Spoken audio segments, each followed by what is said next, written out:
All right, just like Kickassia itself, we have assembled the Neuro-Devengers. Yeah, the neurodivergent endgame, as it's been called. That's what Kickassia is known as.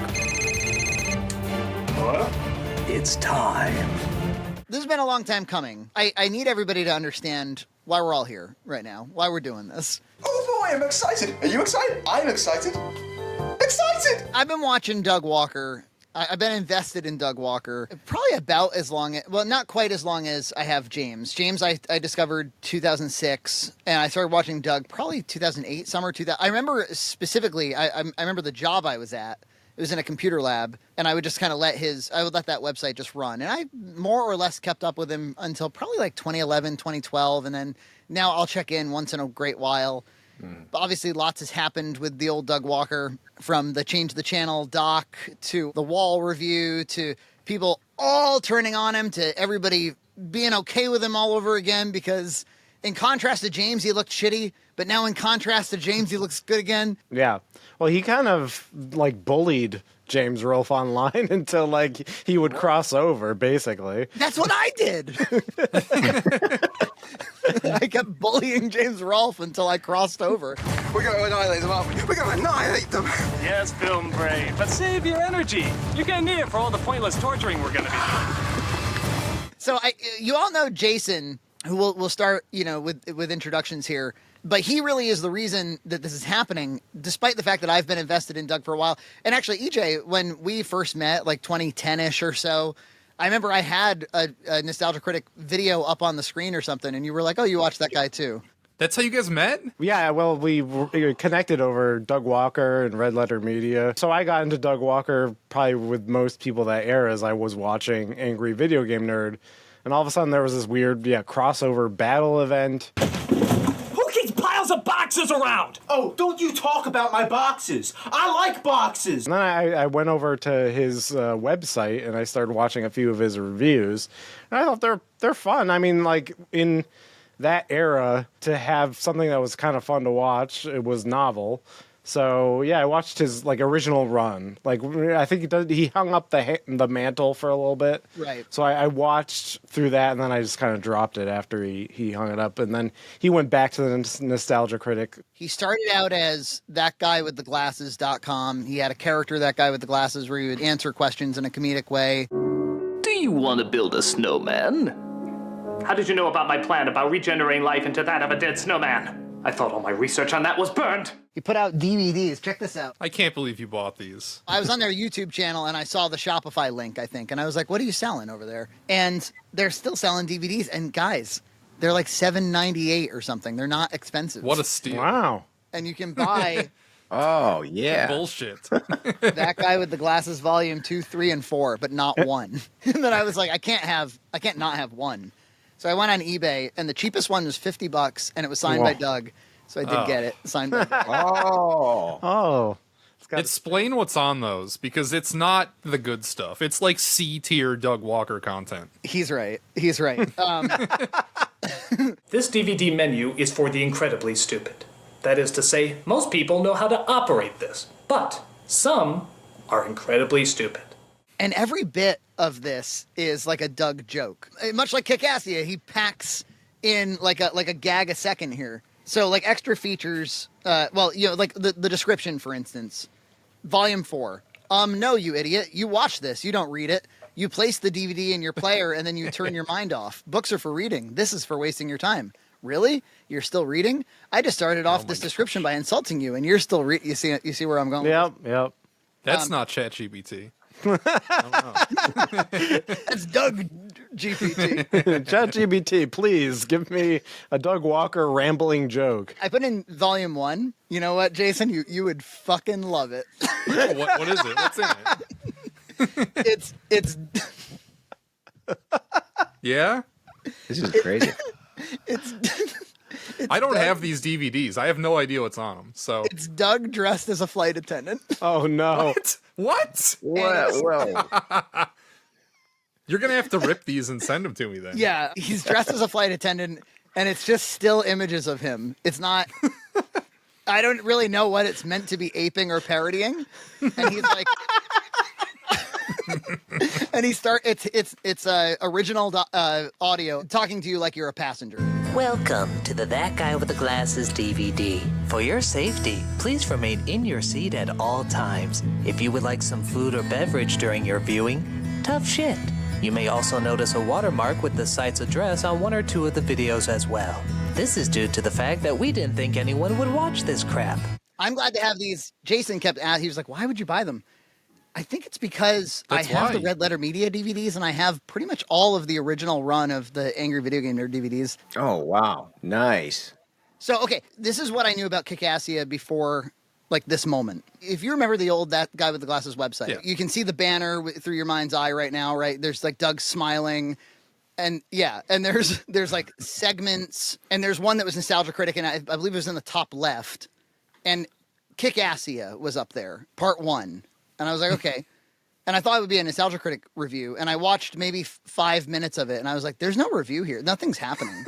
And then, you know, they all started like doing like cool slow motion walks at cameras and stuff. I was like, I don't know who any of these fucking people are. And I shut it off.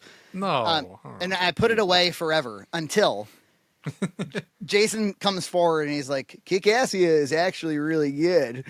And Doug is a common topic around our circles. We talk about him a lot. He would come up a lot. And whenever I learned that you had not seen this one, like I don't care about the other two, but this one, it has been my mission to get you to watch it, but you refused for probably like over a year. Yeah, because once you started hyping it and being like, no, it's actually good, and you meant it, you kind of didn't want to hear anything else. Like I'd be like, I don't know, that looks like it's shitty. It looks like they're all cramped up in a hotel. The problem is, those things are all true, yet it's awesome. Yet it's still great. And so I was like, I want to be ready. We'll have a big conversation about it. You were the one who linked me to the making of videos for all 3 of them, and I watched them all in a row like last year.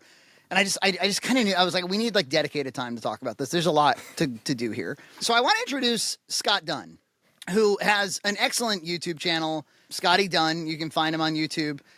Covers all kinds of things like somewhat similar to our world. And also like Scott was a working actor for years and kind of has that perspective. He's a filmmaker who's made 3 feature films. Scott also has been editing for us. And right before this, just by complete, serendipity, Scott put out a video about Kickassia.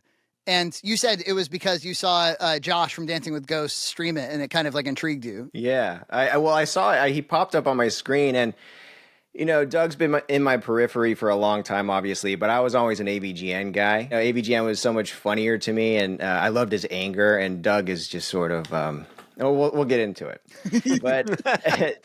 But Josh, I've seen this guy, this Dancing with Wolves guy, I was about to say.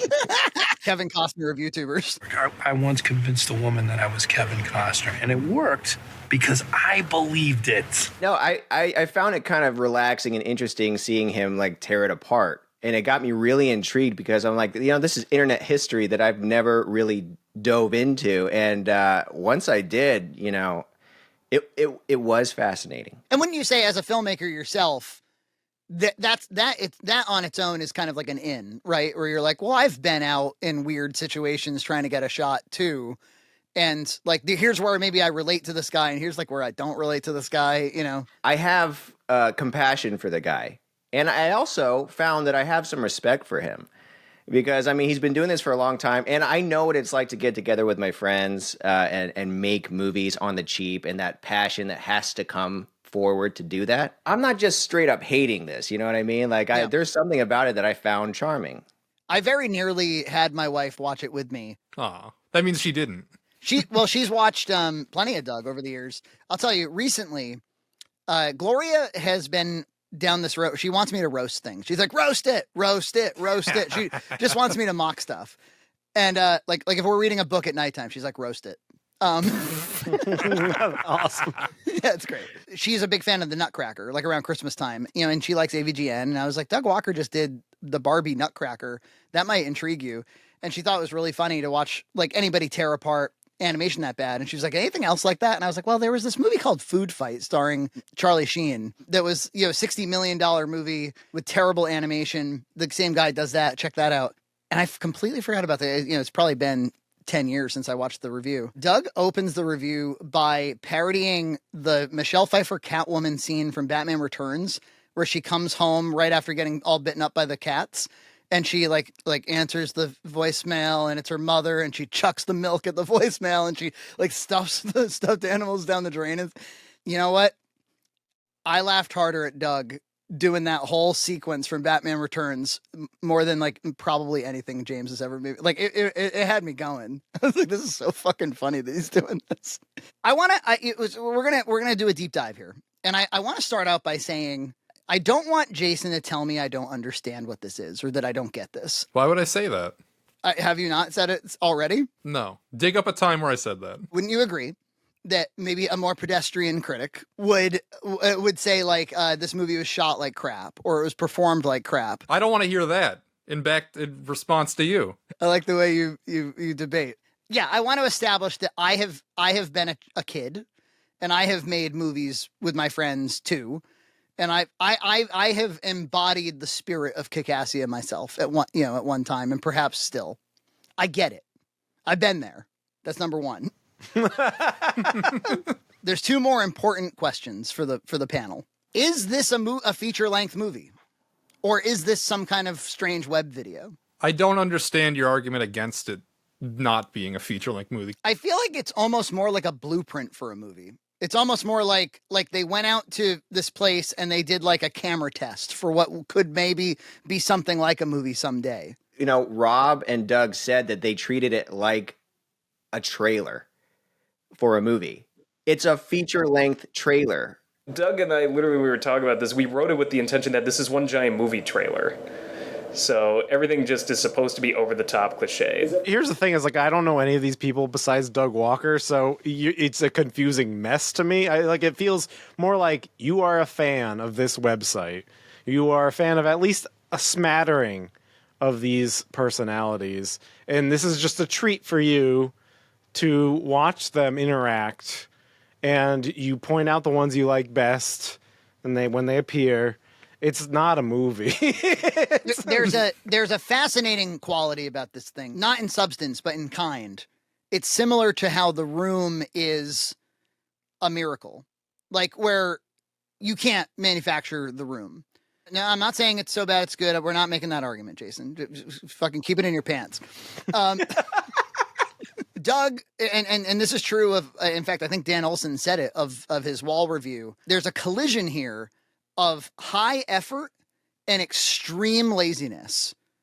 Like extremely high effort and extreme laziness. Like coming together into one thing. Is laziness the right word, though? It's gotta be. It's got, because there's no movie where it's acceptable to like have your autistic brother like take the camera, hit record, and then like that's it, and you just move on. But is that laziness? That's just like, well, they only had a few days, and then that's, you do what you do. Yeah, but like you're accepting every single compromise that comes from that, like every last compromise. I guess that is your argument in favor of it not being a movie, because if you're making like a movie, I guess your criteria would be like, oh, we're gonna go all out and like do all those things, when they were just like, oh, we're just gonna upload it to the website, and it doesn't look any worse than any of the other stuff on it, so who cares? Fair. My favorite quality about Doug, his number one, which is also his weakness, is he's not if there's one fucking thing this guy is not, it's a perfectionist. He's okay with it looking like crap. He's okay with it sounding like crap. That onboard mic, man, that's nostalgic for me. The high-pitched peaking of the voices. My state-of-the-art camera has a state-of-the-art microphone mounted right next to the giant videotape motor. I remember making movies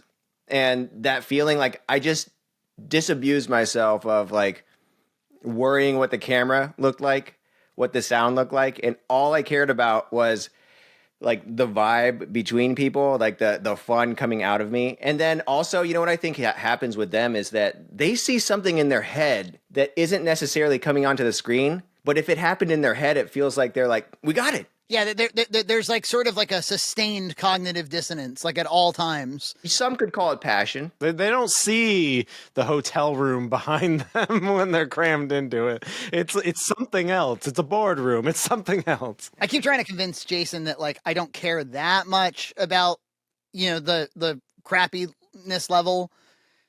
I will confess there are some like low budget filmmaking sins in this thing that are kind of unforgivable. The sorts of things that when you're young and you learn how to make movies, like it's burned into you, like never do that. And one is like, you don't shoot right into a bay window, just ever. There's just no, you just change the shot. In their defense, they're filming in like a trailer. There's not a lot of angles to not have that happen. It's one thing to open the movie with that though, because that's like the first thing you see is him going like this right into the wind, like the lights coming right at you. In your video, Scott, you were admiring how that Bargov guy, just when they were shooting the behind the scenes stuff, the way he like leapt off that car and then emerged into camera. I was like, that's actually pretty cinematic. I actually thought that guy should have been in it more. He's only in it for like one scene. They were saying in a bunch of the commentaries, his character was originally supposed to be what Phalis was doing. Right. But because they had him like doing producer stuff, like getting people lunch and driving them to and from the place or whatever, that they cut it back. Do you think that they paid him for the taxiing? He worked. He worked for the company. He was one of their. Yeah, he was an admin for the site. So like I don't know if he got paid extra to do this, but like he was definitely getting paid because he was an employee of the site. It kind of has that high school feeling of like, let's just see if we can do this. On the other hand, it's actually a popular website that actually has money coming in. But many of the collaborators are not paid staff, so they're volunteers. Again, there's this kind of like, it's real, but it's fake thing that makes it compelling, actually, for me. I'll always say this about Doug. Even though he like almost seems committed to like filmmaking incompetence at all times, it's 2017 and like I still have to get the white balance wrong on this like camera that has auto white balance. He obviously doesn't see anything wrong, or else it would have been changed. Thank you. You've defined incompetence. Okay. He doesn't see anything wrong and doesn't know how to fix it. Does anyone want to describe the plot of this? We'll get into it. Despite that, I think he actually has a knack for frame composition. I think he actually knows how to stage and block characters in a comedic way. So it's almost like it's like sort of impersonating comedy, or it's like telegraphing comedy. It's staged as though it's comedy. In the Rob Walker commentary, he shit talks Doug. All of his shots, he's like, this shot sucks. I know Doug did this because it's terrible. I think Doug did a lot of these. I would have done some things differently. I come more from a Sam Raimi perspective. Doug does not. Most shots he likes to set up are pretty straight and boring. Or you can spot Doug shots because they're a lot more inconsistent. They're a lot choppier. Some scenes suffered because of it. Doug, on the first part, literally would grab the camera from my hand. It was like, I can do it faster. I can always tell which shots they are because all of a sudden the style changes a little. There's this thing called post-production. And Doug, who is a hack sometimes, just does not understand this concept. For some reason, Doug just wanted to do it with the more low-key shot. So I think the crazier shot would have been better. But it's constant throughout his entire commentary. I'm so glad I listened to it. It was actually shocking there, Jason, because I was like, wow, it's like, they have a true sibling rivalry going on. I mean, Rob, I feel like Rob really resents Doug. That's just how it came off with that one. It sounded like he fucking hates him in the commentary. Yeah. Like everything about him. And we're in the middle of a desert, a fucking desert. that rant was so like, man, he thinks this is really funny. You're going down and down and down, and there's like crazy ass people like doing like 60 miles per hour. This crazy canyon where there's like giant cliffs on either side of the roads, like vultures that are staring at our car, like yeah. And then just down the road, in the middle of this fucking desert, there's a boat, and this is why I ordered Jameson. All right, so my third and final question before we get into the meat. We get to know Doug down to his white meat. Would you rather watch this or AVGN the movie? Actually, this definitely. I've tried to watch even your edited down version of the AVGN movie, and I had to quit. I saw that edited down version. I thought you did a great job bringing out something. Well, wouldn't you say like when you've made movies, Scott, like, you know, when you start to try to like find the movie, and then like the kind of the third or fourth pass on the movie becomes about like just trying to get the good moments closer together, because then you actually have momentum and the audience is actually invested. Because if you keep like hitting these ditches and these potholes while they're trying to get through the movie, they won't even appreciate what you have working in the movie. So I've seen things with friends where, you know, I thought it was all good. You can't be precious with the edit. You know what I mean? Mm-hmm. Because if you're going to be sitting in front of an audience maybe one day, and if they're not laughing, you're going to wish you took out all that crap. You know what I mean? And you removed so much stuff that actually made it flow. You made it tolerable. I gotta tell you. Jason maintains, he's like, yeah, maybe you improved it, but it's no longer the AVGN movie. It's not. It's a different thing. If you watch somebody's re-edit of a movie, you're not watching the movie. But anyway, I don't hate the AVGN movie. I think I'm probably alone in this and that. And it's a lot harder to defend that. And I do think there's a lot of things wrong with the AVGN movie, but like obviously Kickassia is way better. And that's kind of the crux of my argument for Kickassia. In terms of like YouTube guy goes out and makes movie, I think this is like by far the best attempt of it I've ever seen. It's very similar to your taste in women, where you're like, shit, that's unachievable. This seems achievable. I'm more attracted to that. Yeah, sure. That's not a bad comparison. Like, I mean, I'm just trying to think of like all the other YouTuber movies, like AVGN movie, like obviously, like it looks like a movie. It's not shot like shit. It doesn't look like shit. I mean, you might say that it does sometimes. It looks like a movie like 70% of the time, and then he'll allow these complete departures from what looks like a real movie, and that's actually worse, in my opinion, than having. I hesitate to say that Kickassia has a visual language, but it does. It does. It has absolutely. a consistent visual language. And despite it, being technically like better, it's a fucking mess, and you don't know what's going on ever, and the stuff doesn't make sense in the AVGN movie. But it does in Kickassia, I think. It's so simple that it like can't not make sense because there's like nothing to fuck up, almost. All right, let's do as EJ suggests. Who wants to try to describe what this is? Okay, so the Doug Walker, the nostalgia critic, wants to take over this guy's 1 acre of land that he calls a nation called Molossia. He just wants to take it over. There's no reason given. There's no grand ambition. It's just he just wants to take it over. So he uses what he has, which is a website with autistic people on it. He gathers them up. It's not technically part of the plot. And they all have autism. No, that's a part of the plot. No, it's part of the plot. It is. They go in and they overthrow the guy who's in charge of Molossia and rename it Kickassia. But because Doug is lazy and incompetent at leading or filmmaking, whatever, it could be an allegory for that, he, gets overthrown. But then they decide that they can't run the place anymore, so they give it back to the guy. That's it. It's the whole movie.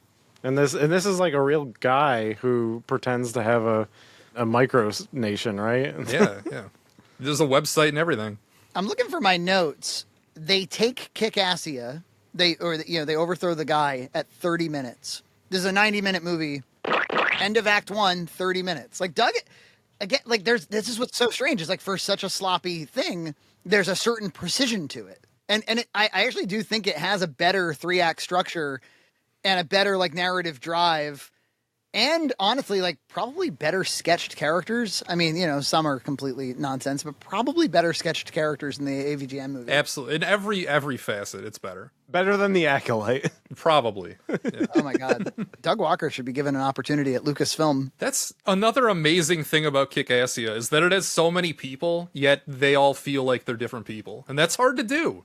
Like, you almost never see that happen. Only the Russos can do it, and now Doug Walker. No, Doug Walker and the Russos. So you're younger than us, Jason. There's a certain age group, and I think you're probably it, that, like, this movie is, like, defines, like, an internet moment. Yeah. I mean, like, looking back, like, at the time, I remember seeing it, and I don't think it made, like, a huge impression on me then. Now, looking back on it, that is, like, the peak and, like, the culminative moment of this website. Because, like, I would go to ThatGuyWithTheGlasses.com every day, and at least in, like, 2008, 2009 era, I would watch every single new video that they would put out. They would stretch it out so there's 3 a day. They would have 3 new videos a day, like, from various creators, and I would watch all of them. It didn't matter who it was from. It didn't matter what they were talking about. I would just watch all of them. So, as a result, like, I know who all of the people in this movie are. Like, I know every single character already. I don't just know Doug. I know Paw. Like, people that, like, nobody remembers. Like, frickin' the Until We Win guy, Lord Cat. Like, nobody remember these people, but I remember these people. Guy, remember it, so you don't have to. Yeah, like, I don't know who the guy who's like a JPEG and then he becomes 3D. That's Lee from Still Gaming. I used to watch Still Gaming. That's Lee from Still Gaming. His wife was on the show, too, and she was a picture, too. Yeah, and I don't know any of these people. It was very confusing, but I could smell the video. Well, Handsome Tom is in AVGN episodes. He's in The Christmas Carol. He's one of the ghosts. Right. Oh, wow. The tall guy, yeah. Why didn't they have Captain S in this fucking thing? Well, he was Screw Attack. He wasn't that guy with the glasses, and they didn't like each other. Which we learned in the Google Doc of Doom. Yeah, in the doc. We learned that Mars Girl, who's in this movie, she felt she got a lot of pressure from Mike Machad, the CEO of Channel Awesome, to not interact with or collab with Screw Attack because they were direct competitors. Yeah, because she lived in the same town as Screw Attack. I think they were in Denton, Texas. She lived there, and Screw Attack's offices were both there. So she would just, as a result, she would just naturally be in some stuff sometimes. And yeah, as we learned in the document, Channel Awesome didn't like that. Yeah, I can kind of understand. At least at that time, because it wasn't like competing YouTube channels where, they're going to be on the same site and you could drive traffic to one another. And I feel like I don't know. I'm a rising tide guy. I feel like it would have been better in their interest to get along with Screw Attack than to fight them. I mean, in the end, they both died anyway. It benefited. Basically, all of Channel Awesome was built on the fact that there was a collab with James, who was on Screw Attack. Yeah. And Board James makes a cameo. That's right. That actually was surprising to me. I'm like, oh yeah, yeah. I love Board James. You know what's weird is this is showing my age in a big way. Because Board James came later, I still think of Board James as relatively new, came out somewhat recently. Maybe he could make a few more. Who knows? It's been 10 years. This movie's 15 years old. Oh, wow. Yeah, this is 2010. So this is a while ago. And, how many of these people, Jason, are still active, making content? There's there's a picture of, the whole cast of this movie, and I went through and I circled the active people, and it wasn't very many. It was 5 or 6 out of everybody. Internet history here. They hosted their videos on a site called Blip, which had really high AdSense, ad revenue. You got a lot more per ad on that website than you do on YouTube these days. So you could make a living on a lot less views than you could now. And when that dried up, that was kind of kaputs for most of them. There was one other one before that. Rever. I don't know how the ad worked on that. There is some lore in Channel Awesome that they were missing payments, and that's why they switched to Blip originally, because Rever wasn't paying them.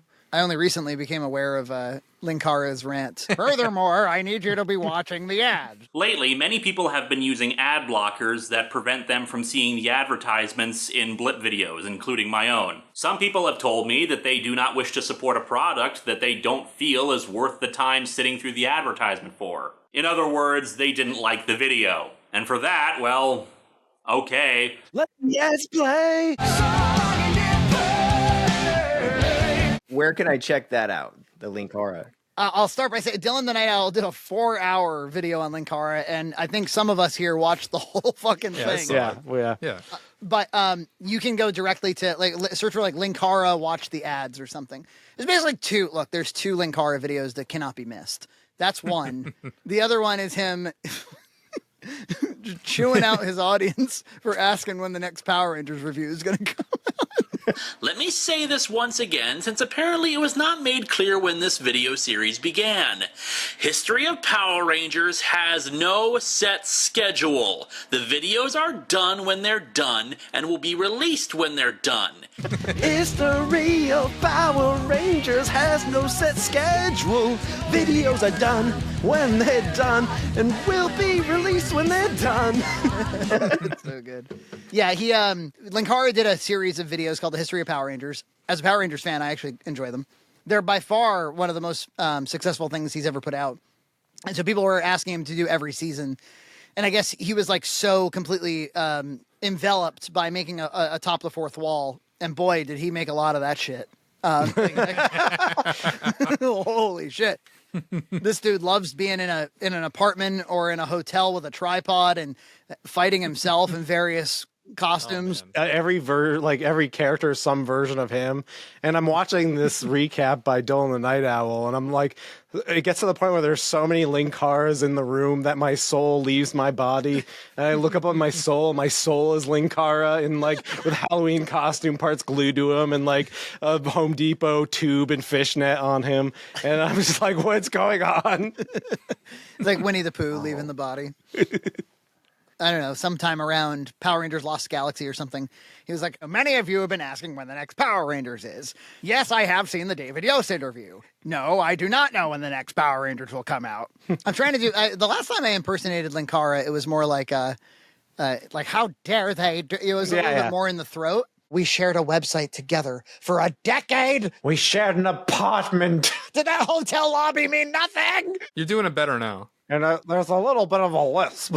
And there's you killed Santa Christ. I'm not a Nazi.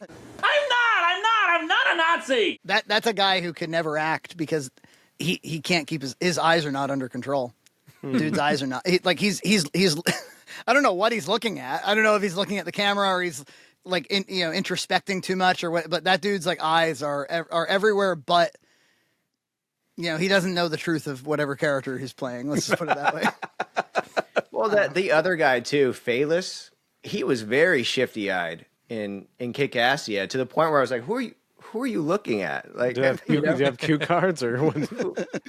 But I think that's just like they all got there, and they were doing like what 15 pages a day. I think Spoonie said. With as many people as we had to get, as many shots and as many pages of the script we had to get this done in 4 days is miraculous. Yeah, that's intense. Yeah. Well, when I asked the question of like, is this a movie or not? I thought, and when my instinct was, I don't think so.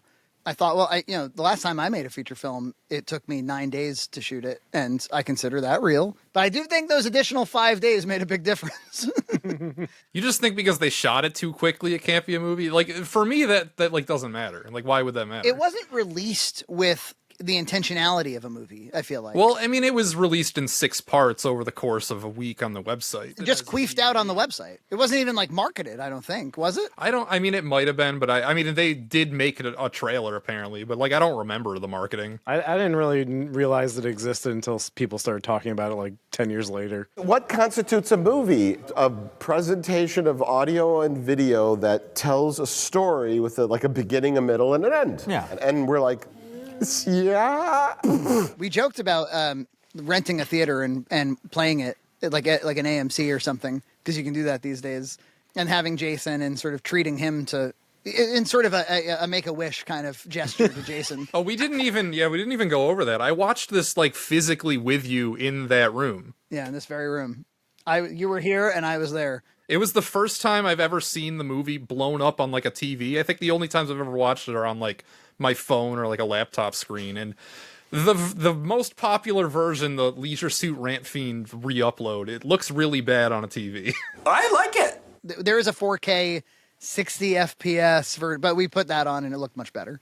Yeah. You guys told me to switch to that version. Yeah, I don't know if it helps. I actually think the lower quality was actually vibing with me better. I like it. That was my take until I saw it on the TV, and I'm like, yeah, actually blown up on this. If you blown it up, yeah.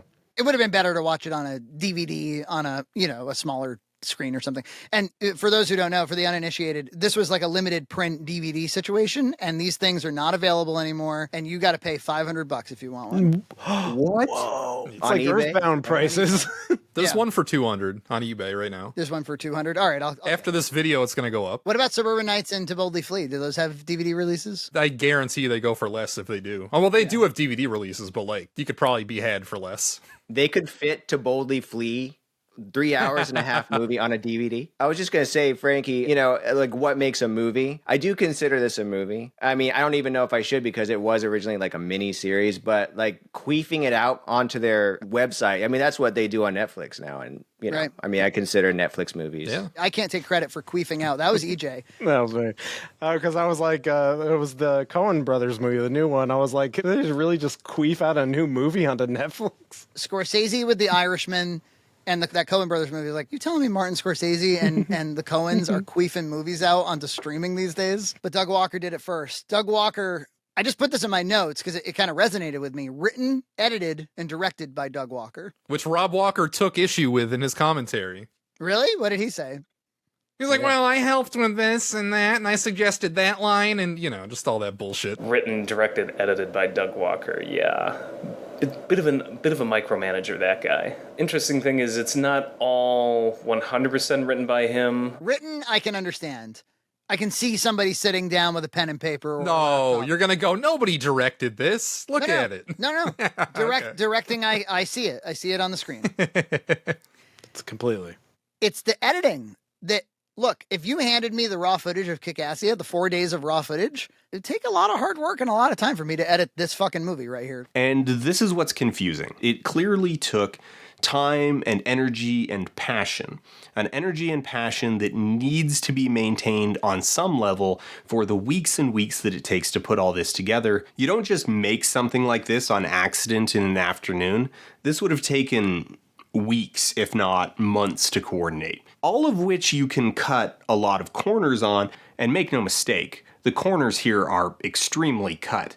But there's a floor. Certain things are still going to take all week, no matter how half you ask them. The way it's so, and again, I don't think they missed an upload. I think there was Nostalgia Critic and everything. He's a machine. Kickassia just like waltzes out. Doug edits Nostalgia Critic still. He still like does that. That's crazy. That's crazy to me too. Not even I can edit my own shit anymore. No slob could keep up with that guy. There was some joke he made recently on a Nostalgia Critic where he was like interacting with the slob. He's like, when do you edit this? Why did you have me edit this again? Because I already reviewed Justice League, and because I edited that, somebody else has to edit the review of the Snyder Cut. Isn't that backwards? Now you're understanding the DCEU. There's a slob. There's a slob in the mix. Well, I mean, I know he's got a whole bunch of cronies hanging around that like studio or whatever. Who knows what they do? His dad. For one. His dad. Yeah, his dad is like an all-purpose handyman props guy. Oh, but Scott, yeah, you were like, is the dictator of Malassia, is the excellency of Malassia his dad? But he wasn't. It's funny you thought that. That's a funny comment because I thought that too. Why did I think that was Doug's dad this whole time? Doug Walker's dad. Okay. That's Doug Walker's dad. Yeah, that makes more sense. Yeah, he looks like he had Doug as a son. You know why? Because I was like, how else are they going to get this guy? Are they paying this guy? You know, who else would do this? It felt like a dad thing to do. Yeah. You know, grown-ass men don't interact with these guys. Well, that's kind of like his character, too. He's like above all of them. Who? Doug's dad? No. Well, if you watched Nostalgia Critic at the time, you would know who Doug's dad is because he's in the videos sometimes. So you wouldn't think that other guy is his dad because you would know who his dad is.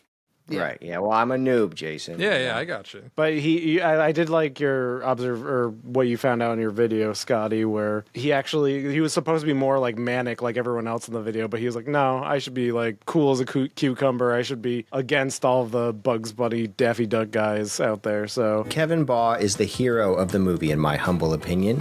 The real life guy is a character in his own right, and he was also very confident in the role he was playing. For instance, when he was playing Fritz von Baugh, Doug asked him if he planned on doing an English or German accent, and Kevin simply replied, no. Doug had also wanted Baugh to be more manic and over the top like everyone else, but Kevin stayed firm in his belief that his character should be in stark contrast to everyone else's over the top antics. That was a good call because he's definitely a standout as that strange stoic presence. That was a great badass move of him. He wasn't swayed by Doug, you know, and this guy knew his strengths. And from the first time I saw it, and I watched it with my wife the first time, and we recorded ourselves doing it, and we both agreed that he was definitely the most natural, and like just I thought he was good. I thought he was a highlight. I really did. His excellency. Can you imagine being called your excellency? Jason loves him. Oh, I think he's great. Well, you hated him. You were like, who's this fucking guy? Oh, I hate him. His acting is shit. And I'm like, well, yeah, but like that's kind of why. Like that's on purpose. Like, what do you want me to say? It feels purposeful. If it works in the context of this movie, which it does. I'll be real. I've now that I've like been living in the world of Kickassia for a few weeks in preparation for this conversation, it's growing on me. I'm in the groove of Kickassia. I don't know that I'm like totally like a believer in his excellency just yet. But Doug, I think Doug shines in this thing. I think Doug, like, because the whole thing is the clock is set to Doug Walker the whole way, and so he's the only thing about it that is like perfectly aligned with the movie. And I'm glad I watched that Linkara video before I watched this, so I know what a Dr. Insano is. Right. That would have it. Well, you know what? So what EJ is saying is that because we watched 4 hours of Linkara documentary content, we got to learn all about Noah Antweiler and Dr. Insano and Spoonie and all that, because we weren't Spoonie guys. Like I never watched Spoonie. I've never watched Spoonie. I think he's he's kind of a compelling looking person. I think it's because of the mental illness, honestly. Like there's something like, I don't know, interesting. It's his eyes. Yeah, something interesting about him. I've never seen any of his content. I'm just going by his presence in Kickassia and the little clips from this Linkara video. I'm like, I could see the appeal of Spoonie. Something Jason wasn't loving that I was saying while we were sitting there late at night after I just edited all day. Because I was editing our Black Friday special, and Jason basically had to like sit there and watch me do it for like what? Like I 11 stared hours. at you the whole time. I was at a chair opposite of you, just My child right came at down you the and whole wanted time. to play Roblox, and so it was like, Oh yeah. and she was on the phone with her friend, and they were playing Roblox together, and Jason was sort of just like in it. Something he didn't love that I was saying, I was like, I'm very like put off by a lot of the human beings in this thing. Like there's a lot like You were calling him ugly. You were just like, that guy's ugly. I don't want to look at him. That guy's ugly. Spoonie's really ugly. Get him out of the movie. Yeah, let me put it a different way than like, ew, ugly. The art of filmmaking is that you're going to give people something to look at. and there's a reason that you kind of avoid somebody who's like distractingly, unattractive. And look, it's not to say that non-standard, unusual looking people can't be in movies or be funny.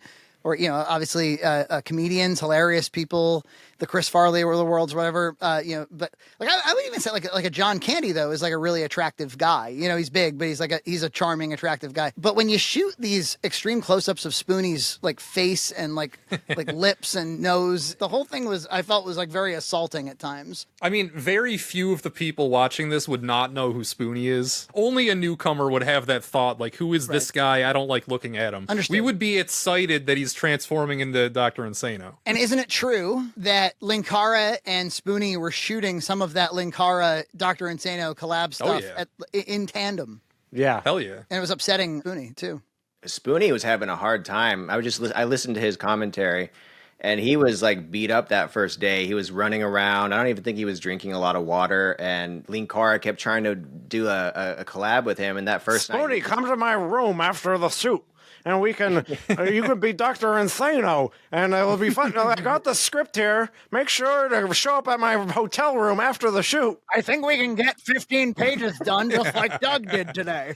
He did do it eventually, just not after the first day. He had to rest after the first day. Please let me drink water. Please let me drink water, Linkara. No. Linkara reminds me of the Penguin. A little bit. Yeah, totally. Just use the water reserves in your blubber. Dr. Insano is supposed to be dehydrated in this scene. I can't wait until we review the Linkara movie. Oh my god. Because he did. There's an unofficial fourth movie, right? And Linkara made a sequel to the, To what? The sequel to what? Okay, Linkara has a continuing storyline in his own videos, and to like cap that off, he made a movie out of his own, which also continues the continuity of To Boldly Flee. Ooh, whoa. So it's like an unofficial fourth movie, as they're saying. Yeah. We covered him in a tweet complaining about That Guy with the Glasses or Channel Awesome website going offline and that movie going off with it. In effect, being decanonized. But it looks like with each movie you get more green screen. And I'm gonna make an assumption about you, Jason. I think one of your favorite things about this movie is that there's no green screen in it. Oh, yeah, of course. Because they work it in more and more in each movie. By the time you get to Boldly Flee, like 70% of the movie is on a green screen, and it sucks. And I just watched a behind-the-scenes video of James Rolfe. Yeah? With him with a giant green screen? One, he does not know how to light a green screen because, like, everyone's underexposed and, like, there's more, like, it didn't look right. Maybe it was on purpose. I don't know. The Glitch Goblin needed to be underexposed. I'm not sure. I got to check that out. I started watching a little bit of it, and I just wanted to savor it. Yeah, I totally know what you mean. You know, when a new episode of your favorite show comes out, you're like, I'm not ready. James said that he spent 100 hours on that video. 100 hours. I could see it. 100 hours, Jason. I could see it. Everything combined, like playing the game, you know. He said he had, like, every shot he had to, like, key some stuff around. I'm like, all right, that adds up. Every shot has something to work on. It can drag on for over 100 hours. Same when I was working on the Mario 3 episode, the Rob the Robot episode, the Mega Man one. Maybe. I that's fucking nuts. I edited the holiday special recently, right? It doesn't have any green screen in it, but there's like a whole loose hour counting too. Like he clocks in at 8 in the morning, he clocks out at 5. Like he just counts that all his time spent doing the thing. I don't think it's possible that I edited for more than 25 hours. And I'm trying to imagine like spending four times what I he's spent adding padding. He's adding padding to that timing. Or maybe he's counting the time like he transferred the project to all of his servers he talked about. Yeah. For the past few years, I've used a server with 24 hard drives in it that stores all my past videos and project files. I'm obsessive about organizing. He's got to add the time Premiere crashed, and he's got to boot it up. Yeah. There were actual glitches happening to the video itself. Adobe Premiere kept crashing, and I'm not at all surprised because of how massive this video was. There was so much green screen. At times, I was very nervous that the whole project was going to become unresponsive, and I would lose several months of work. He's like, I was very afraid that copying the Premiere file would crash and become permanently unstable. That's totally just because he keeps all of his shit on that server, right? Like, there's no other like way that a Premiere would crash so much. Because he's accessing it from the network? Yeah, maybe. Yes, because he's exactly. Like, he's trying to get his files remotely directly into Premiere. That's totally where he's fucking up. Like, I would stake my life on it. Like, you could do it, but it's going to be, you're not going to have great performance. Interesting. No. Yeah, okay. So somebody told me, they were like, if you don't laugh at the first joke, you're a piece of shit or something. Well, that's not what I said. I said... I think he just assumes it's you. If you're not at least grinning when Doug is like singing Kickassia over the theme, then there's nothing in this for you and you shouldn't watch it. Fair enough. Just I think turn it off. off. I thought it was a little funny.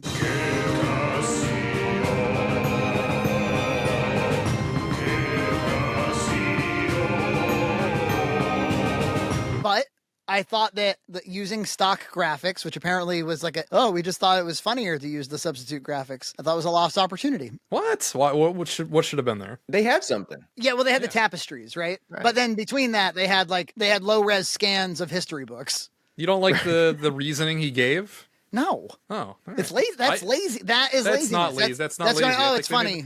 I think they made the better choice. Mashad saw the sort of dailies on this, and he's just like, well, I think you should just go with the Civil War pictures. I think they really look cool. And we were kind of getting down to the wire, and we just decided to leave it as is. So, yeah, it works really well. Because it is funnier. It's like, okay, it's like the contrast. Here's all these epic battles in history, and then here's our stupid little battle. And then he also said that the tapestries that they had made would spoil the events of the movie, another fair point. I don't think there's anything wrong with those. Spoil the movie. Yeah, I wasn't bothered by the opening thing. I mean, I kind of get it. I do get it. Like, there's some actual thought in this movie, which is sort of fascinating. And to the point about Doug Walker, compare him to AVGN like we were talking about. He keeps his energy the whole movie. That guy is the character the whole time. Like, when I watch James in that movie, I feel like I'm watching wax melt. Yeah. Slowly. Doug wants to be there. James does not. Right. Yeah. Sure. Yeah. Right. And so that stood out to me. He is kind of, my wife was saying, like, he does have sort of like timing. Like there is a semblance of, he does have it in him. There is something about that guy. Yeah, good comedic timing. Now, I don't actually know if Doug himself is neurodivergent. I suspect so. And if he's not, then he's basically the Sonic the Hedgehog of human beings by like attracting like every single neurodivergent person on the internet to his content. But I suspect he is, and that he absorbs media and it just kind of parks in his brain and he's able to kind of like impersonate it in a pretty accurate way. So much so, as I'm watching, I hear him go like, there's another group of people like you, Linkara, they're called Nazis. And I'm like, I know that line delivery. It's from Clerks. They were called Nazis. And then, there's the joke of running in and going, mm-hmm. And I'm like, that's from South Park. And then obviously think of the children, but that could be an homage because it's such a popular line. So maybe that's just that homage. one's everybody knows. It's got, I guess. The opening scene is obviously an homage to Bugs Bunny. So I don't know when we're referencing. Oh, you know what? There's the one that was egregious was when he shoots Santa Christ and he goes, you all saw it. He came at me with a chainsaw. That is just from, and it can't be homage because they said he came at me with a knife. Why would you just change one word? You are a rabbit, and I am going to eat you for supper. Now, don't try to get away. I am more muscular, more cunning, faster, and larger than you are. I am going to invade you. My army is going to take you down, conquer Molossia, and take it as our own.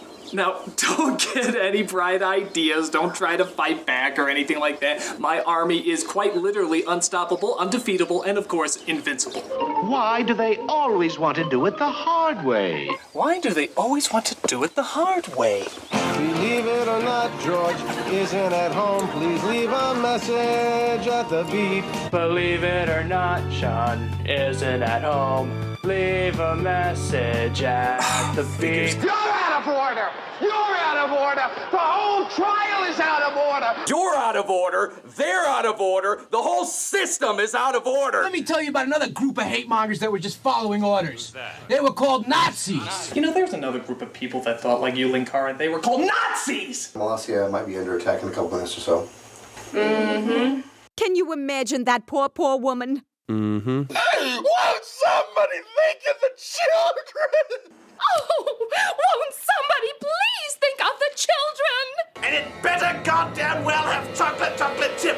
God help you if you don't have chocolate chip. And no pickles! Oh, God help you if I find pickles. You just killed Santa Christ. You all saw it. He came at me with a chainsaw. We killed Mel Gibson. You all saw it. He came at me with a knife, right? Three little maids from school are we, perfect as a schoolgirl as can be, filled to the brim with girlish glee. Three little maids from school. Three little maids from school are we, perfect as a schoolgirl well can be, filled to the brim with girlish glee. Three little girls from school. Now on your troubles will be out of... I don't think he's like ripping people off on purpose. I think he internalized it. Anyway, I don't know which of these are references and which aren't, but the fact is, I think he's really good at kind of like serving up a medley of like media memories. Yeah, there was one Twitter post where like, you know, because everyone dunks on Doug on Twitter and most media, but there was one that was like, you know, I have to respect Doug Walker's commentary on like cartoons and animation because like every single like comment is spot on that he does. Like his analysis is always like really sophisticated. And I think because he's a cartoon character. There's that wonderful smile that keeps going and going. And what I like is when it finally runs out of room on the face, it goes to the top of his head. His head somehow continues the smile. That's such a wonderful little touch. Well, he started off as an illustrator. That was like he had a job as an illustrator at some point in his life. The whole thing's handheld. You know, I guess it has to be. You can't shoot a movie like this in 4 days any other way. In Rob's commentary, he also says that it's shakier than he wanted it to be because his leg hurt. He hurt his leg. He like tripped over, and the famous behind the scenes, he like falls over. Yeah, exactly. In the middle of this fucking desert. Famously, in the making of, there's like several injuries. Well, they made a war parody like about it. Like have you seen this? No. Oh, well, they made a parody where they're talking like it's an old like war like Western thing. Yes. In spring of 2010, a film crew left Reno for the high desert valley nation of Molossia. Their goal? To film a movie in 4 days. Doug Walker, a maverick director with no real managerial or film experience, was slated to direct. Let's read a quote from Lindsay Ellis, the famous Lindsay Ellis, who was at the height of her powers at this point in her life. So this is from the Google Doc. First of all, and this is, I think, the only reference to Kickassia in the whole doc. First of all, I do feel like the way management approached the anniversaries from the get-go was inappropriate in a way that was never rectified. I was in my third semester at USC when the second anniversary happened, and the first real moment of concern came at the hotel in Reno on the set. Holy shit, that's from that Dan Olsen Lindsay video. Yeah.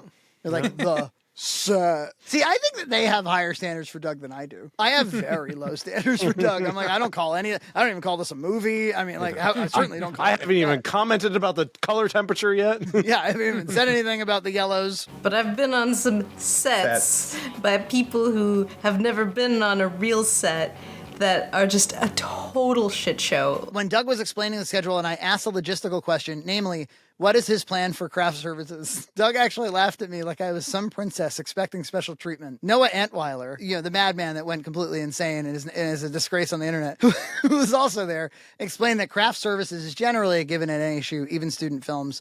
Only then was the suggestion taken seriously. So there's an implication that there was sexism. I understand. Look, I've made movies, okay?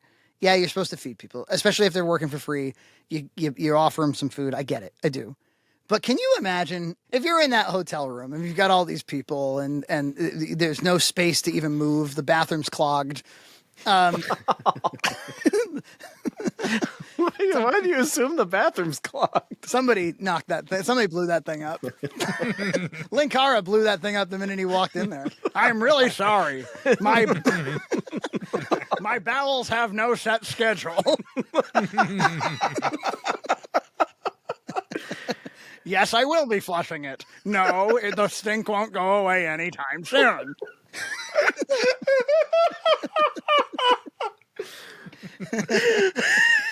I have a lot of things going on.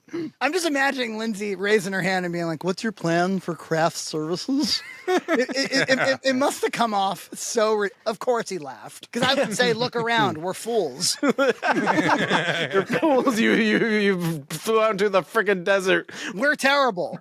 You don't belong here. You're better than us. And now you're just pointing it out.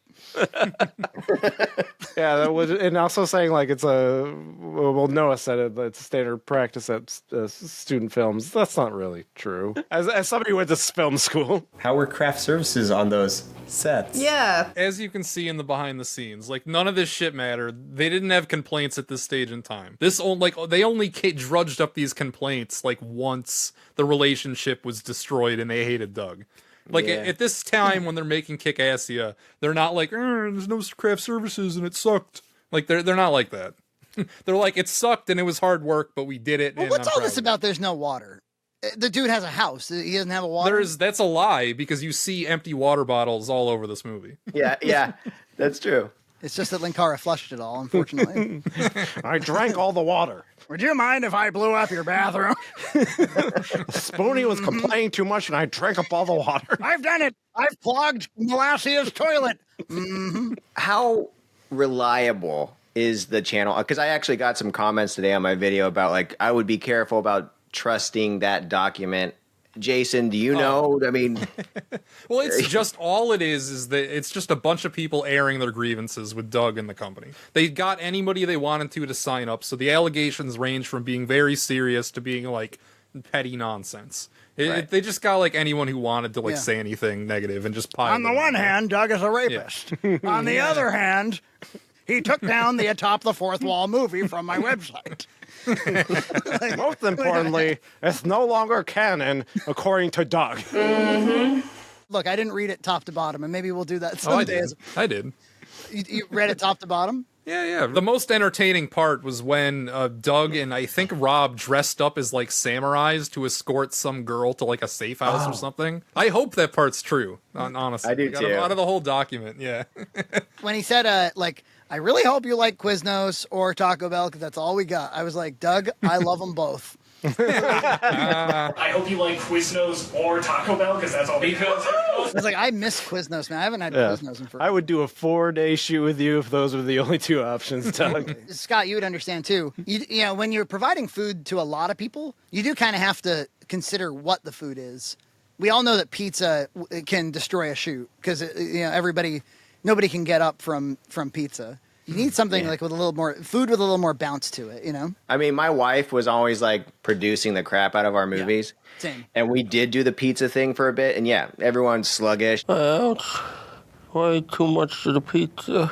You know, we started learning to get like proteins and salads. Plus, I don't know about you. I mean, you guys know about this, but like, I'm not even hungry a lot of times on sets. Like, I'm just moving. I feel nervous, so. I remember Nina would, she would bring like kind of a tote filled with granola bars and nuts and like peanuts and like anything like that like raisins. Yes. And especially for the DP, because the DP would be like physically exhausted, like EJ knows, like it kills you. And so you could sort of feed the DP like a dolphin with, just to keep them going. Yeah. I remember on the Having Fun Up There shoot, I definitely grabbed a Nina granola bar.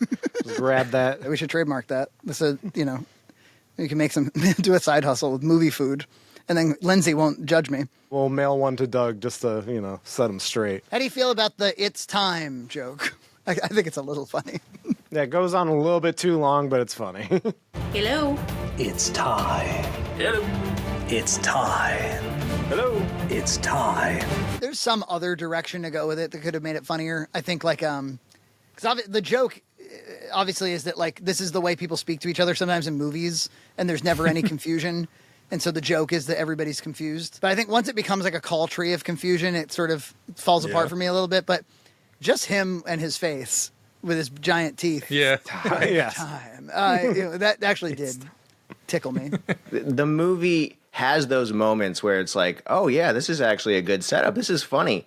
And he just falls in love with the joke so much it just goes on and on and on. I mean, this movie actually is probably more like a 30-minute movie. Nah, if you just cut down that stuff. There's funny stuff in here. That's the thing. He knows how to make you laugh. Yeah. Getting over the chain link fence, or like, I don't know, even Angry Joe shooting it, and it's like, the bullets are going right through. The bullets are just going through the wall! Didn't your wife, Scott, she laughed at Lindsay, like the machine gun's a little out of control. Yes. Like that is, there's good physical comedy, I think. Yeah. I just gotta come clean. I think this Film Brain guy is the worst thing I've ever seen on a TV screen. Oh, in my life. no. Because of the nostalgia grid killed Santa Claus! I actually like the guy once I looked into him. I actually really find it charming that he worked so hard on his lines. He was doing these takes and not messing up. And he came from the UK. Like the real guy himself. Like that's the thing. When I watch the behind the scenes, these guys are kind of like, all of them are sort of likable. Like I found myself like, hey, I'm enjoying watching them make this movie. But not when they're a Doug proxy, right? Right, right. Yeah. And wasn't the whole thing that people were confused about Film Brain because he wasn't acting like himself from the, right? Is that? Well, he didn't have a character. Like in his reviews, he just talks normal. And then in the movie, he's like, oh, nostalgia critic, I love you. He's just like, he's like a toady the toady. whole time. Did he just join the stream? I don't want to talk badly about Jason's crush, but I didn't think Mars Girl was very good in this film. Well, she doesn't do a lot. That's all right. There. I don't think the Sarah Palin shtick is funny because it's so fucking dated. And, It's not. It sucks. and even then, it was late. And even then, it was kind of aping what Tina Fey had already done. But if there's another star in this thing besides Doug Walker, I think it's Lindsay. Lindsay does have star quality. I agree. Very wrong. She's not. She's in Sarah Palin most of the time, and it's like one of the worst parts of the movie. So. Yeah. Who the hell is Little Miss Gamer? Because I found her a little attractive. She wasn't on the site for that long. Remember Captain S? She worked like with them. Okay. And that was like a spin-off show. And then it didn't last for that long. So that first hotel scene where they're talking about being Nazis and all that, and he's come up with the plan. They have the famous problem in that scene where the eye line is it's too many people doing cross eye line, and you're like losing track of where in the room anybody is. It's like the Council of Elrond problem. Something I learned about that scene today, because I was listening to the Linkara commentary. Doug is not in the room with them. He shot that back at his house. Like when it goes to Doug, that's like him back home.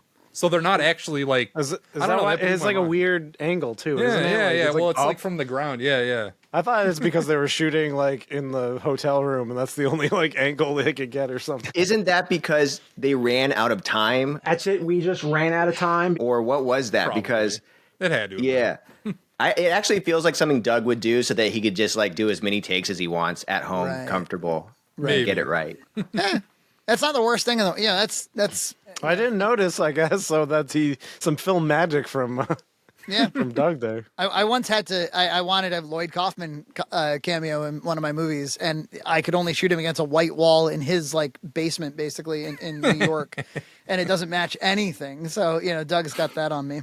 Oh, drawing the abs on during the prep for the war, funny joke. What do you think of 8-Bit Mickey? Oh, the way he keeps going like I'm 8-Bit Mickey. You just said, I'm 8-Bit Mickey. That's all he does, right? Like I didn't understand. I didn't even understand what he said the first time. It just totally passed me by. I'm like, what the fuck? The stools and ladders joke to get over the small short fence is the funniest joke in the movie, like for sure, I think. And it's because there's a little story to the joke. Like it's visually set up, and there's like the callback of like zooming into Doug, like making the cry for more ladders. Like that's Doug at his finest, I think. The 2D guy, I don't like this stuff. The 2D guy punching like this into the camera and somebody. It doesn't else look very good though. But it's an epic moment if you watch this show. But it doesn't look that good. Why is it? Can you explain that to us? Go ahead. Because he was always pictures. You never saw like a video of him. It's explained in the movie. He's Okay. 2D and he goes to 3D. This is sort of like Captain America catching Mjolnir for the first time. Whatever analogy you want to use. I thought that Angry Joe's performance in the jokes was, his physical really good. energy is fun. And the first one is the Molossia guy. Like it starts with like no energy, and then every time Angry Joe comes, it's just like I mean, just furthermore, like just the whole thing felt like it did have to be planned to some degree. So the camera is haphazard, but it's obviously not improvised. Like I think very little of this is improvised. It didn't help my first view that I didn't know the characters. I think as I kind of got like, because I did watch this. It's better on rewatches. The second time I paid like very close attention to. Oh yeah, the whole old timey like here we are, Kickassia. Not for me. No. Here in the nation formerly known as Molossia, but now as of recent known as Kickassia. Although I did like the doctors like, oh, the chart's upside down or whatever. I don't know, that stupid joke got to me. Ooh, that's hilarious. Like two things are true. It's like you could cut the whole thing and the movie would be no different. But like also, it just gives all the characters like another moment, and I'm all for that. Oh, okay. You know what? That dude has one funny line when he says, "Does it get you a lot of pussy?" Say, critic, do you get a lot of pussy with that outfit? Of course. Thank you. Of course. That joke's really good too. The of course joke where he like keeps not saying it. He's naturally. Yeah. Eventually. Naturally. Eventually. Of that question, you can definitely say yes. I mean, of course, you would have to like have known about the Nostalgia Critic review beforehand for that to be funny, but like, knowing that, it's pretty funny. I liked when Lindsay was getting the tea and the muttering ADR. I really like muttering ADR. Kill a guy. Get your fucking tea because I'm your kitchen. I'll just want some fucking cream milk.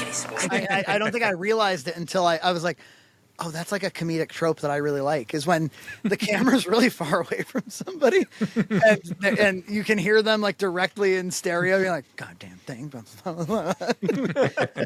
the audience knows that like it's not possible that was recorded live. Yeah. And there's just something to it. I like it. Let's bring it back to the real world. When we were here in my basement watching this movie, the two of us, I don't know do you remember why Jennifer Lopez got brought up? No, I don't. At some point, I bring up J-Lo. I don't know why. And he's like, I didn't even know who J-Lo was. I used to live here. Huh? I used to live here. Huh? Jennifer Lopez. He says I don't. I know him I know her as the hand from South Park. That's what I know her as. He's nice. We're very nice. He's so handsome. I've said on the show before, Jason like knows YouTube. Like YouTube is his world, and he's like not really. He could kind of take or leave like TV and commercial TV and movies. And I'm like, this is like to him, this Kickassia movie is. Would you say it's like a top 5 movie of all time for you? No, well, I mean, this didn't make the radio edit, but the last time I was on, I said it was my favorite movie of all time. Is it true? Like, I don't see any reason to deviate from that. Okay. I don't watch a ton of movies though. Like, I never had a go-to favorite movie. So just like. I mean, why not? I watch this every year. I think if I've seen 1,000 movies, I think it's better than, 920 of them. So this is my point. Sure. I think this might be the closest thing to a movie that you know. Sure. Like, I know other movies. I've seen other movies, but Mars Girl is his J-Lo, is what you're saying. If there was another director that this movie looks like it was inspired by, who would you say? I would say like David Zucker. Like this has a Zucker Brothers, gag a second. The commentary gives insight. What does he say? Sam Raimi. That's what he says. My style is basically kinetic. I come more from a Sam Raimi perspective. Doug does not. Well, Rob likens himself to being like Sam Raimi in terms of like camera work. I don't see it. Just because it's shaky doesn't mean it's like Sam Raimi. Right. I think, have you guys ever heard of like What's Up Doc, that movie? Yeah. I feel like this has a little bit, a big ensemble cast, a lot of moving parts, like some comedy going in. Like I feel like that whoever directed that one. Let's see. So that was 1972. Yeah, I saw this in a Peter Bogdanovich. Yeah. 1972. And I love that movie. Yeah, this is a great movie. I think one of like an all-time great Doug Walker moment is when he's dressed up like the witch from Hocus Pocus. He's Bette Midler from Hocus Pocus. Do you know what Scott doesn't know what I'm talking about because he didn't watch the show itself. They did it. Okay. At some point, Doug retires Nostalgia Critic for for a totally arbitrary reason. I shan't do Nostalgia Critic anymore. Well, that's the explained into Boldly Flee. That's the whole plot of the movie. Right. It ends with him stopping the character, right? Yeah. Something about and Matee is part of this, right?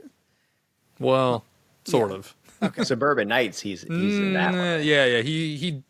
Do you want spoilers for Suburban Nights? Yeah, please. He dies in Suburban Nights. Matee does. Yes, Matee from Captain Planet. This I know now. Yeah. So he leaves, and then when he came back, he tried to vary up what a Nostalgia Critic video was. So, and I remember when he had a comeback video where he has to talk to himself again, and he negotiates with himself, and he's like, I get to do sketches, and I get to do other stuff that I want to do. The Review Must Go On, another classic Doug Walker video. You love this video. I think it's pretty good. I think it might be my second favorite thing he's done behind this. Yeah. It's pretty cool. One of several sequels to Boldly Flee, atop the fourth wall. But that's more ironic enjoyment. That's more like that. If I could so bad it's good, maybe I would apply it to that, not Kickassia. So he comes back, and then he obviously starts doing a lot of sketches. It takes up a huge amount of runtime in these reviews, and probably that's what turned most people off from him permanently. The justification for doing the sketches was because he was going to review. It was to get around copyright stuff, especially for movies that were new releases. So he did Mad Max Fury Road. He has to perform the whole thing himself or whatever. But there was one. Yeah, he did Hocus Pocus, and he was dressed up like Bette Midler the whole review, and it's ghoulish. I'm taking notes on this. This is great stuff. Yeah. Get this down, would you? Angry Joe. Yeah, Angry Joe. Did anybody watch him? I never watched him. I remember seeing a couple at the time, but he didn't captivate me like any of the other personalities of the time. I was less into him than a lot of the other people on the website, but I did see him from time to time. I joed once in a while. He went on to be one of the most famous people from the whole thing. Yeah. So I've seen him more recently. I actually saw his review of Fast X. Fast and Furious X, and I found it fascinating. He was so pissed off about it, and I found it very enlightening. He's angry, actually. Man. Yeah, he's angry, yeah. It's in the name. 3.28 million subscribers on YouTube. Let's see what Channel Awesome has. Holy crap. How is Angry Joe so successful? Channel Awesome has 1.39. Cinemassacre, I don't think, has cracked 3, right? No, they have. 3.88. Yeah, so it's close. And Angry Joe, didn't he he had those pellet guns he brought on the plane or whatever? Yes. Yeah. Yes. Yeah, I was glad that Scott called that out as listen, why not just buy the guns, the toy guns in state, or have one person bring them all, or what is going on with all right, everybody show up with toy guns to the airport. It's interesting to hear Doug on his commentary track joking about how he punished any contributor who failed to bring their own weapon prop to the shoot. He did this by half-assedly buying them a crappy toy from Toys R Us. While he was at it, couldn't he just have bought everyone a freaking toy weapon and saved people a lot of hassle at the airports? Because those guns are from Joe's show. He uses them in his show, so they were his guns. So that was in character. Those were his character guns. And then that's about the time that I said, okay, now would be a good time to declare these assault rifles that I'm carrying. Going to Reno to film a short film. We're invading a short country, which I don't think that helped, telling her we're invading a country. Oh, that was something I want to say. For every critique about how they didn't provide food or craft services to Lindsay, something that does make me a little uneasy, where I am more critical of the way the production was conducted. Is the safety. So I get it. A bunch of young people, way too many of them in close quarters. They're running around.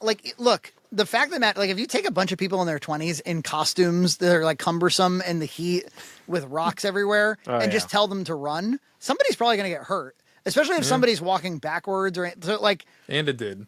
It's the most predictable thing in the world that somebody that people were getting injured and stuff. And I think one thing for sure to be do a little extra due diligence to make sure people don't get hurt, especially when they're trying to cover 15 pages in an hour or whatever the schedule was. I'm all right. I saved the camera. Are you okay? The camera's fall was broken by Rob. And wasn't there? Oh, there was some other injury, right? Somebody's finger. Yeah, Brad Jones sliced his finger on the insignia of Doug's hat. Right. The $600 Yeah. hat, was it? Or costume? Cost, yes. My dad's orthodontist assistant also did costume work, and he let me know about this. So she put this together and did a fantastic job. I think it was like $600. It was expensive, but it was worth it. It was high quality material, and she exceeded our expectations. Fantastic outfit. Only thing that we made, Doug and my dad made the little crest on top of the hat with the That Guy with the Glasses logo in it. So Jason's least favorite part of this movie is the Santa Christ bit.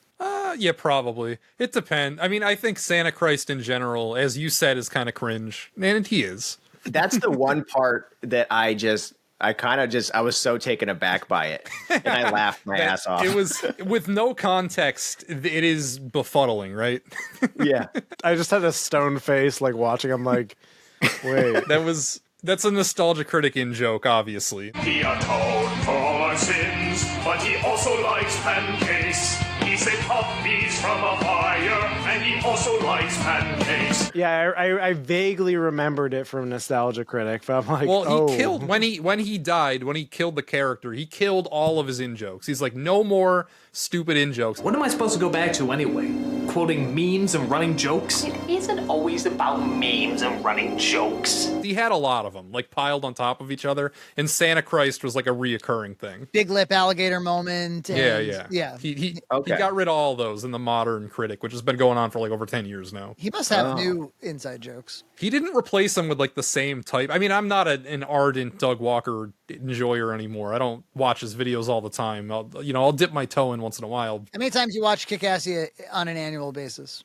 Oh, like a couple. I mean, it's been more recently because, I'm like gearing up for this, but right.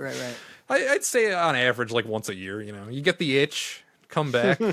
I mean, as you said, it reminds me, of being in 2010 and going to that website every day. Yeah.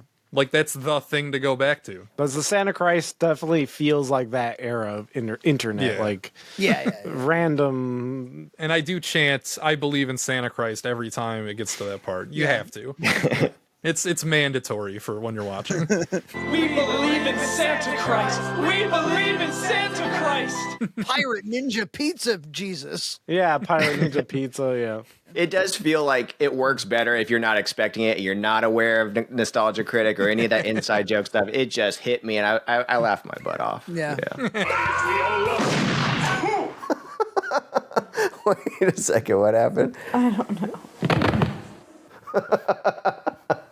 Well, I think by that point you were in some kind of like a Kickassia stupor, right? Like, Well, the movie, as you have pointed out, like needs to wear your guard down because at first you're like, who are these ugly people? Why does it look like shit, etc. You need to like let that, the filmmaking basics not being there wear off before you can actually like enjoy it.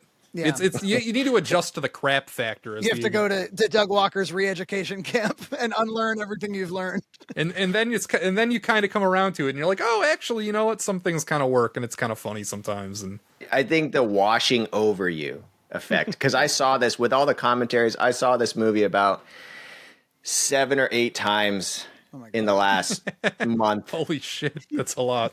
After a while, I was starting to like kind of get very cozy with it. I was getting used to the piss paper of it all, and it was kind of reassuring in a way. It's strange that it got comforting for some reason. I think it's the only one with that quality too. Like when we talk about the other two, it's not going to be this. We're not going to have like anything nice things to say about those. I predict there is no watching it 5 times and getting warmed up and then thinking it's funny. It's just You know what struck me while I was watching it very suddenly. When I was watching the making of, there are certain things about making movies because when you do it, your shoot is only so many days, and it's this intense period, and you have to solve a million logistical problems. But then, like once it's done, you're just editing, and you're not really like obsessed with details anymore. You're obsessed with making a good movie. Yeah.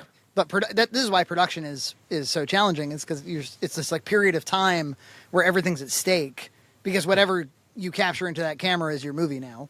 The thing I always forget about whenever I make a movie is like parking. Like there's always like this element of like where to put everybody's car. There's always a really, and nobody talks about, there's no commentary tracks about where everybody parked. That's why they went to the middle of nowhere. They had plenty. They had a whole acre of land. What can you do with an acre of land? You could park all your cars on it. That's what you could do. Good point. First one's here. Before I saw the movie, you know what I thought this movie was? I thought it was just Doug and his friends going, yeah! And that's all I thought it was. I mean, a lot of it is, but yeah.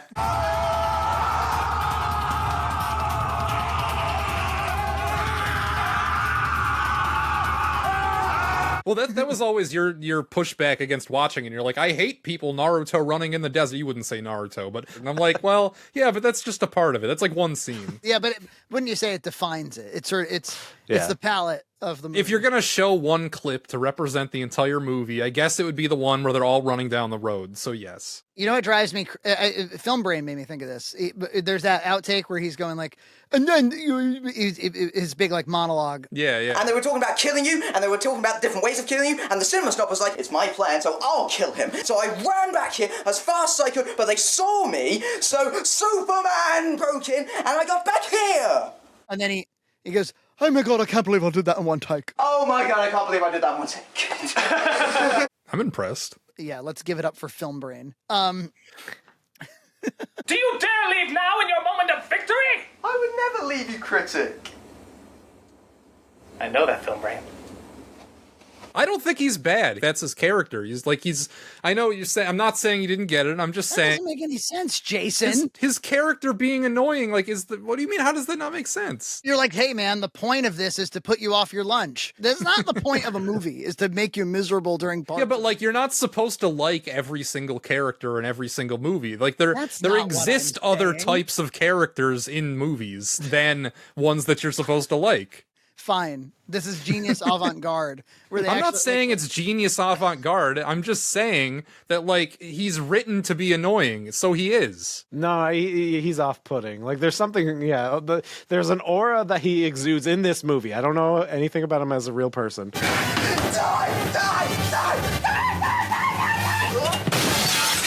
villain isn't supposed to be so unlikable that you want to turn the movie off. You see, this is the... All right. But anyway, that wasn't my point. We're going to leave Matthew Buck alone. Okay. Does he still? He doesn't make stuff anymore. He lost all his hair. I think he does, just on a part-time. Like, it's definitely not his career. It just reminded me when he did that. I hate it when I'm taking a take in a movie and the person doesn't hold the line at the end. So they immediately look off camera. They immediately crack a smile. They immediately, like, where you have like a perfectly usable take and they're like, let me just even just doing YouTube, I learned to do that, because even in just my stupid like game reviews, you have to like look at the camera for just like a second, or else, because if you do it right away, then you have to cut at like such an inopportune, just like as soon as you're done. Like, my eyes shifted and it looks like I'm looking away too quick. Yeah, exactly. You also think that Doug's communication seemed reasonably good, like in the hotel room where he was setting expectations for long days. It's definitely going to be a long day. So breakfast is covered. On the days that we are shooting there, we are covering lunch as well. We know James can't do that. He can't like get people together and tell them what's going on. I know that in Suburban Night there was like a big weather event. The guy that they characterized in that Google Doc, I don't see him in that making of. Oh, I mean, they rally behind him in the second making of. They're like, he comes to them and he's like, oh, we might have to cancel this. And then they're all like, no, we'll do anything, Doug. We'll work extra. We'll do whatever. We'll work on Easter, like whatever the frick they say. And if you feel like, no, it's just, this isn't good, we're handing out sheets of paper right now. Just write down no. All of us are on board. We all took an independent the paper vote. is a waste of time. Yeah. Craft services, fuck craft services. Yeah, exactly. Lindsay's like, I'll do craft services. Doug, we want to help. Like, we really want to see the project to completion, and we want you to use us to the best of our ability. So I don't think I can we are at your disposal. I can't promise we won't be cranky, but we will do it. They were down with the cause for these movies until they started to be terrible and nobody liked them and everybody thought they were cringe, honestly. There was a time for a couple of years where that hadn't happened yet, and they were down with them. Oh, man. That is fascinating. I want to distance myself from the not so awesome document and just go off of like, well, what you guys are saying and what I get from the behind the scenes, because I even said in my video that it seems like everyone wants to be there. I mean, they're not getting paid. So right. If you show up to Reno to Doug Walker's House of the Damned, I think it's because you want to. And as Jason said, I think there's a lot of, for every valid complaint, I do see a lot of bitterness. Look, it sounds like a lot of them didn't like the agreement of the site, which was the site is literally just exposure. They just treat creators terribly. There were creators that left because of the way that they were treated by the management, but I also felt like I was neglected. It never felt like I was being promoted or pushed in any way. People like to rewrite history and suggest that this document killed the website. No. It was long dead. People were not going to that website for years before the that Blip document money came had out. dried up. And, Yeah, exactly. Like Blip had gone out of business, and most of these people had gotten out of like their their online video making careers. Okay, I think I'm done. It's like a pretty good movie. They got to do another run of DVDs. Criterion Collection. I saw something. No, VHS. Ooh, that's what they gotta do. I like that. The greatest thing about it is that it's not boring. It's hard to make something not boring, and I don't think this is. I'd watch this again on VHS. Recently, Summoning Salt, the speedrunner guy, who I love his videos. They're great. It's about like every, the history of speedrunning in this game and that game. He does documentary style stuff. It's great. He tweeted something about like, I want to start putting some of these reviews on VHS. Anybody have any ideas? And we kept getting tweeted about it. And I was like, Levi, are you interested in this? And he was like, yeah. VHS is for everybody. In fact, this past week, I had no idea he was doing this. He went through having fun up there and he 4x3'd the whole movie. Oh, wow. Really? Nice. Yeah. I think I have some affection for this movie. Jason, I think I get it. I do. I think I get it. I hated watching it, but I didn't expect to win, EJ. You're a film professional. The movie itself is annoying. The discussion around the movie is amazing. It's so enjoyable that it starts to make the movie look a little bit better. The same effect cannot be said of the Angry Video Game Nerd movie. No. I enjoy talking about it. It doesn't make watching the movie any better. It's kind of a chore to sit through. I feel a certain kinship with James Ralph. Now all I can think of is Linkara clogging toilets that he's never clogged before. I know. I've put this on him. I feel kind of bad about it. This is my day job. I have no other job except for producing the videos. This is how I pay my bills. We're going to have a Twitter thread. Linkara is going to be like, these guys completely misrepresented me. There's a video out there called like Taking Criticism, the difference between Doug Walker and Linkara. And it's really all about this one he plays guy that does the amazing Linkara impression, the one that can't be contended with. You need to get rid of those worms, Linkara. But the worms are part of me, my love. I've been cultivating them for 45 years. One of them does an incredible impression of Doug screaming. And they played it for Doug. Somebody played it for Doug on an interview, and Doug was like losing it. He thought it was so funny. Do Doug Walker yelling. and you've always had a good sense of humor about it. It's just like when I really scream loud. I mean, it really does sound like that. And then there's a stream where Linkara was streaming, and they were asking about when he plays. He was like, I'm not going to be talking about when he plays. And they're like, what? Who's one he plays? Somebody on the stream's like, who's one he plays? And he's like, they're basically these guys who make fun of me and ridicule me, and I have no interest in talking about them ever. I have zero desire to ever think about or talk about Oni Plays, who constantly mocks me, makes fun of me, and apparently they do an impression of me that is that everyone loves. Everyone has to point out, wow, his impression of you is so accurate. But they're the ones who EJ was singing earlier. They're the ones who remixed. Yeah. So yeah, it's been a while since the last history of Power Rangers. As such, I need to address a couple of things that have cropped up. History of Power Rangers has no sense yet. Your videos are done when they're done. Talk about something washing over you. Kickassia is a breeze compared. Dylan the Night Owl showing me Linkara after Linkara, like EJ was saying,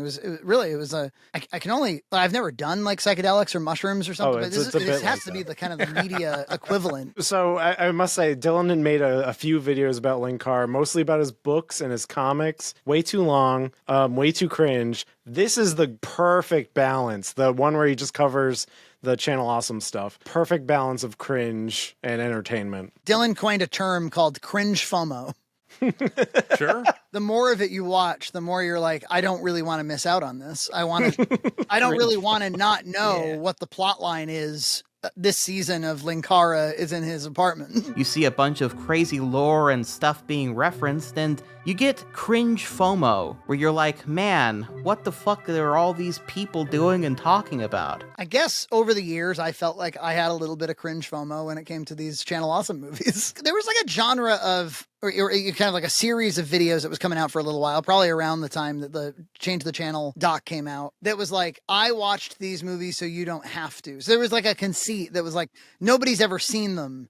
I watched them and I'll tell you about them. And now I'm like, wait, is there any truth to that, or were there No, fans people that watched watched these them. movies? People, we watched them. You know, even on YouTube, like the Kickassia almost has 1 million views. Like, All right, so I think, yeah, look, I think that's the pod, guys. I think that's the whole fucking pod. They're done with it. Done. Let the ads play.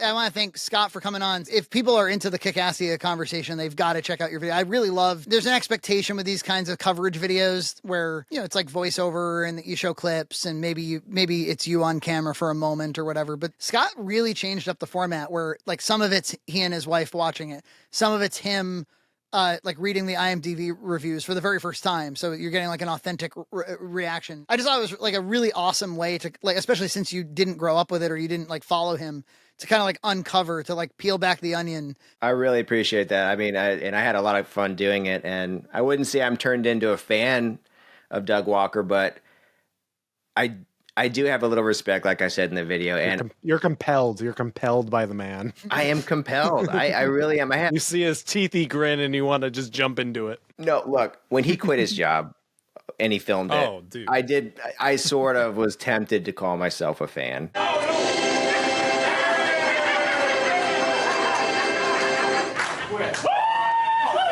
Doug Walker manifested a life for himself, and he did it through bullying the nerd. Just take it all away from him. That's how we all found him, right?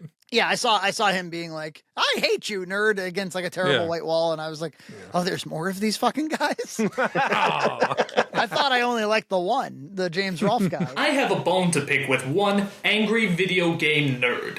At least once a week, one of your fans comments on my video saying that I am very similar to you. Oh yeah, an angry critic who's obsessed with the past? Never seen one of those before.